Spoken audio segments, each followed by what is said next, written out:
Not every truck that rolls off the factory line deserves a spot on the lot. Some are so clumsy, so pointless, or so poorly built that even dealerships, the people paid to push them, want nothing to do with them. Think about that. If the very folks whose job is to convince you this is a great deal won't touch these rides, you know something's rotten. Ready to see the worst offenders? Buckle up, because you won't believe this lineup. Lincoln Blackwood. 2002. Imagine a luxury pickup designed by people who clearly never used a truck in their lives. That's the Lincoln Blackwood, Ford's short-lived attempt at giving the Navigator SUV a pickup bed. Sounds promising, right? Wrong. The bed wasn't even a real bed. It was carpeted, stainless steel lined, and covered with a permanently attached power tonneau cover. Translation: you couldn't haul lumber, dirt, or anything remotely messy. You basically got a luxury trunk with delusions of grandeur. When it launched in 2002, the Blackwood was marketed as the ultimate combination of comfort and utility. It came loaded with plush leather seats, navigation, high-end sound, and chrome everywhere. But the utility part was a cruel joke. Farmers and contractors laughed. Everyday buyers scratched their heads, and dealerships, after the initial hype, quietly shoved them to the back lot. Lincoln priced it at nearly $52,000. Outrageous at the time for a truck with less usefulness than a Honda Civic with a roof rack. Worse, it came only in one color: black. No options, no flexibility, just take it or leave it. Most left it. Dealers started refusing to even order them, knowing they'd sit for months, tying up showroom space. After just one model year and barely 3,300 sold, Ford yanked the plug. Today, the Blackwood is remembered not as a pioneer, but as a punchline. Proof that you can wrap a truck in leather and chrome, but if it can't haul a load of mulch without crying, dealerships will say, no thanks. Chevrolet SSR 2003 to 2006. Picture this: a convertible pickup that tries to be a hot rod, a roadster, and a work truck all at once. Sounds bold, right? Well, that's exactly what Chevy's SSR was: a bold disaster. Introduced in 2003, the SSR had retro styling meant to echo Chevy's classic advanced design trucks from the 1950s. On paper, it was eye-catching. In reality, it was a confusing Frankenstein nobody asked for. Under the hood, the SSR got a V8 that should have been exciting. But with the early models, performance was sluggish.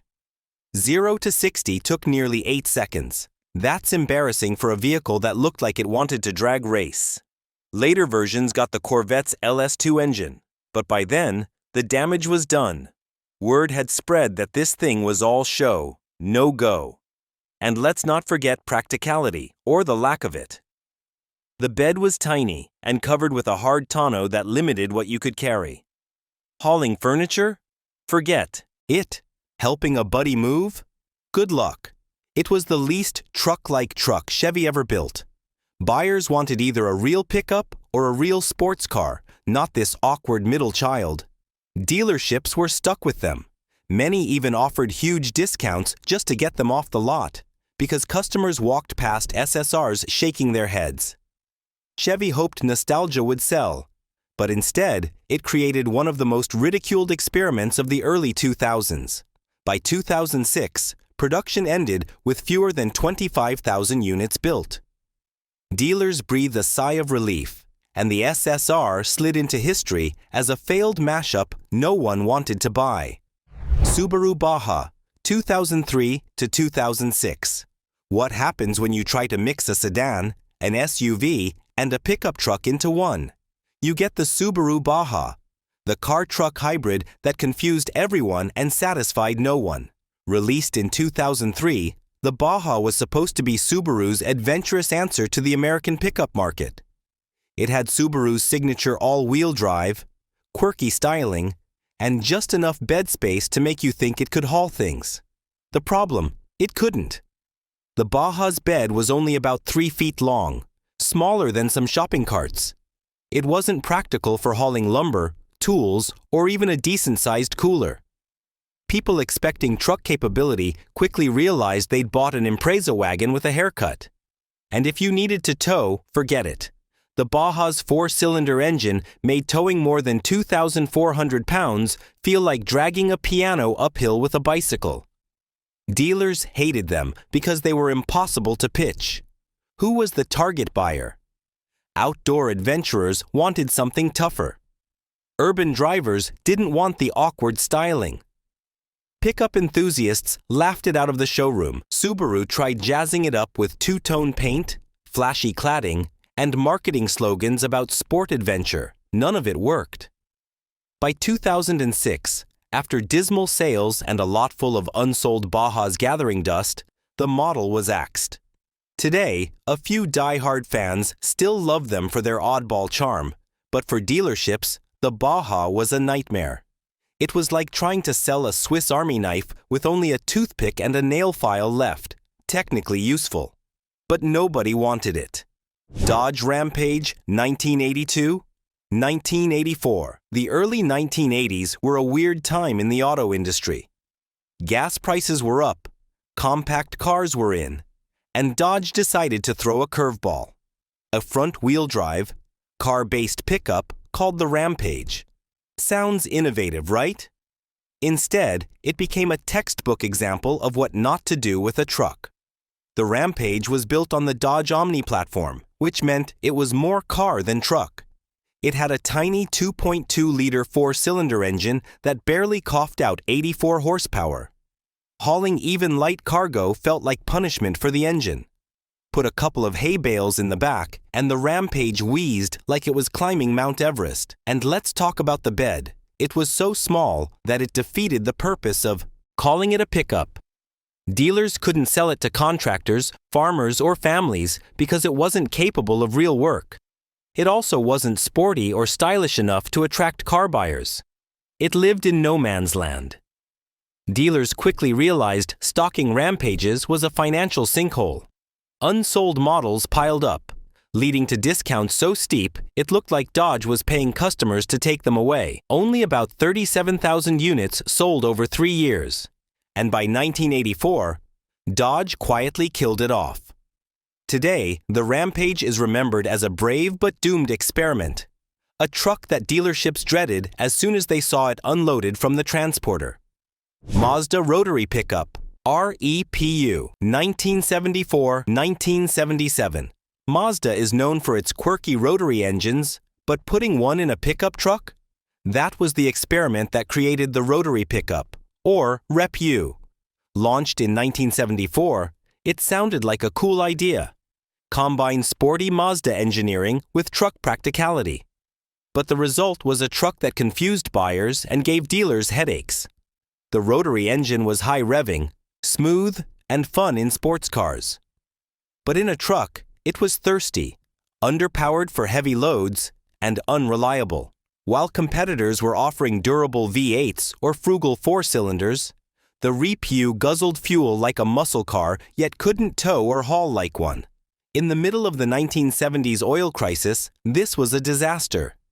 Dealers were stuck trying to explain why anyone should pay for a truck that needed premium gas and barely got double-digit miles per gallon. Customers balked, and unsold REPUs started stacking up on dealer lots. Many dealers flat out refused to order more after the first shipment sat untouched. Only about 15,000 units were ever sold in the U.S., making it a rare sight today. But that rarity isn't because it was a hidden gem. It's because most people didn't want one in the first place. The REPU stands as proof that you can't just stick a sporty engine into a pickup and expect people to line up with checkbooks. For dealerships, it was the definition of inventory they couldn't move. Ford Fairmont Durango, 1978-1981. Now here's a real oddball. The Ford Fairmont Durango wasn't even an official production vehicle. It was a conversion, made in limited numbers by National Coach Works in partnership with Ford. Based on the Ford Fairmont Futura Coupe, it was chopped into a pseudo-pickup in an attempt to create a budget-friendly competitor to the Chevy El Camino. Instead, it created headaches for everyone involved. The Durango looked strange, handled poorly, and had a laughably impractical bed. The taillights were blindingly bright. The tailgate was prone to issues, and the overall fit and finish screamed, cheap experiment. With a weak inline six under the hood, performance was as exciting as a lawnmower. Dealers hated selling them because they were impossible to categorize. They weren't real trucks, they weren't stylish cars, and they weren't cheap enough to move on novelty alone. Many Ford dealers flat out refused to stock them after the first run. Production numbers were tiny, somewhere around 200 units total. And by 1981, the project was quietly abandoned. The Fairmont Durango is so obscure that most people today don't even know it existed.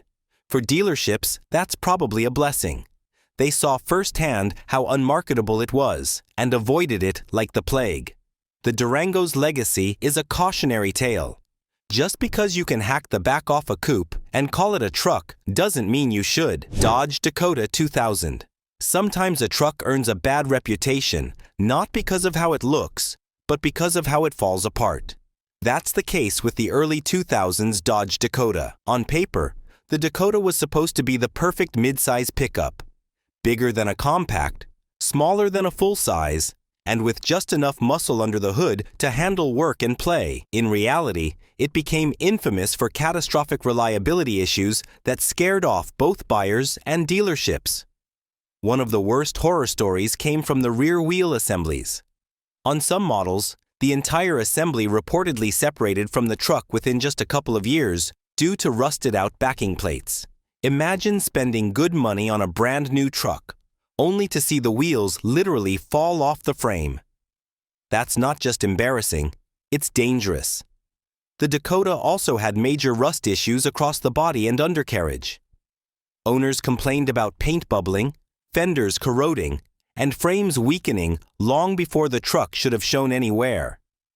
Dealers knew word was spreading fast, and many started refusing trade-ins or stocking used models because they didn't want angry customers marching back into the showroom. By the mid-2000s, the Dakota's reputation was in tatters. Resale values tanked, and dealerships quietly steered customers toward Ram 1500s or other brands entirely. What should have been Dodge's reliable midsize offering turned into a rolling liability. For dealers, it wasn't just unsellable, it was a lawsuit waiting to happen. Jeep Comanche 1968. Here's a truck that had the potential to succeed but collapsed under its own circumstances. The Jeep Comanche was introduced in 1986, a pickup built off the Cherokee SUV platform. It was rugged, had genuine off-road chops, and even offered a few innovative features like a removable bed. Sounds like a winner, right? But the Comanche had one big problem: Jeep itself didn't really want it. The Comanche lived in the shadow of the Cherokee and later the Grand Cherokee, which became Jeep's cash cows. Dealerships noticed customers gravitating toward SUVs, and they began lobbying Chrysler to phase out the pickup. Sales slowed to a trickle, and with no real marketing push behind it, the Comanche faded into irrelevance. It wasn't a terrible truck by design, but it was abandoned by its own brand. By the early 1990s, most Jeep dealers didn't even bother stocking Comanches because they knew they couldn't move them. Chrysler listened, pulled the plug in 1992, and Jeep exited the pickup market altogether until the Gladiator nearly 3 decades later. For dealerships, the Comanche became the definition of wasted floor space. Not broken, not ugly, but unloved and unsellable. It's the truck equivalent of that one talented player who gets benched his whole career, not because he couldn't perform, but because the team had no use for him. Toyota Tundra 2021. Now this one stings, because Toyota has a reputation for building bulletproof trucks, but in 2021, the Tundra took a hit so hard that some dealers practically begged buyers not to bother. Why? Because the model had fallen badly behind its competition. While Ford, Ram, and Chevy were rolling out cutting-edge tech, high-torquey engines, and luxury-grade interiors, the Tundra was still rocking an old platform, outdated styling, and a thirsty V8 that couldn't keep up on fuel economy. Customers walked into dealerships, sat in a Tundra, and then walked right back out to buy a Ford F-150 or Ram 1500. Dealers were stuck with lots full of Tundras that no one wanted. Incentives and discounts piled up, but the trucks just wouldn't move. Some dealerships even reduced inventory orders, choosing instead to focus on Toyota's more popular cars and SUVs. For a brand known for quality and reliability, this was embarrassing. The Tundra's sales slump proved that even Toyota isn't immune to stagnation. Customers wanted innovation, not just reliability, and when Toyota didn't deliver, dealerships paid the price. It wasn't the worst truck mechanically, but in terms of market demand, it was radioactive. Reliant Ant, 1950 to 1960. And now, the strangest entry on our list, a three-wheeled pickup from Britain. Yes, you heard that right. The Reliant Ant was a micro truck with one wheel up front and two in the back. If that sounds like a balancing act waiting to fail, that's because it was. Built by the makers of the infamous Reliant Robin, the Ant was pitched as an affordable, lightweight commercial vehicle. But the design flaws were glaring. The three-wheel layout made it unstable under heavy loads, and drivers complained that even a small shift in cargo could throw off balance. Add in underpowered engines and flimsy construction, and you had a recipe for disaster. Dealerships dreaded them. Convincing anyone to buy an Ant was nearly impossible, especially when sturdier four-wheel pickups were available. Many dealers flat out refused to stock them, seeing no point in selling a truck that couldn't be trusted to carry more than groceries. The Ant is now mostly forgotten outside of collector circles, remembered more as a novelty than a workhorse. For dealerships, it was never a business opportunity. It was a liability on three wheels. And that's saying something in a world where almost anything with a bed can sell. So there you have it. 10 pickups so bad that even the dealerships wanted nothing to do with them. From luxury disasters like the Blackwood to bizarre three-wheelers like the Reliant Ant, each one proved that a truck without purpose is just dead weight on the lot. Which one shocked you the most? Drop your thoughts in the comments, hit that subscribe button, and let's keep exposing the flops the automakers hoped you'd forget.